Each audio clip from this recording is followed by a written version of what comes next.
जो फैसला हो गई रहे तो काहे जगह के बुलवला हो। कौने फैसला के बात करत रहो अंजलि? अगर एगो बच्चा के माँ और बाप दोनों के प्यार ना मिले तो ओकर परवरिश अधूरा हो जाला। तू अपने ऊंचा ऊंचा सपना के चक्कर में गुड़िया के लालन पालन के हत्या कर रहा बाड़ू। एगो बच्चा के जन्म के साथे एगो माही के भी जन्म होला, लेकिन तू तो ना एगो अच्छा बीबी बन पाइलो ना एगो अच्छा माई। अरे तू एगो काम कर, तू हमरा गुड़िया के आधा आधा काट के अपन हिस्सा ले और खुश हो जा।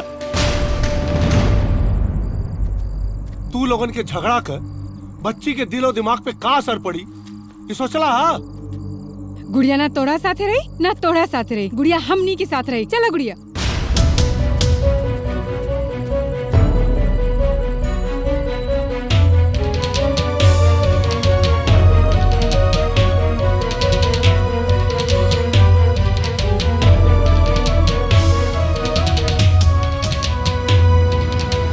अंजलि के मिजाज कुछ समझे में नहीं क्या होता।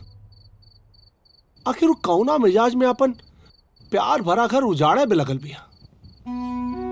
हमरा तो चिंता हो रहल बा गुड़िया के कि ई दोनों के प्यार के बंटवारा में गुड़िया के का होई। Pushpa,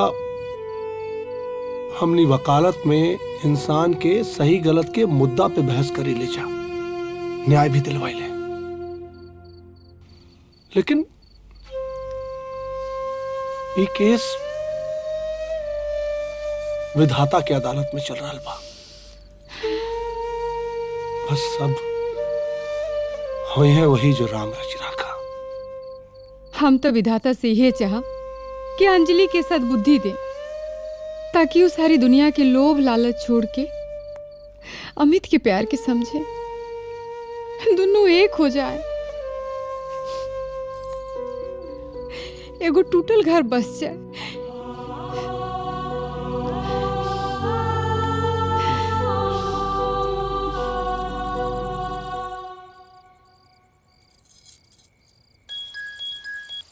hello hello Anjali.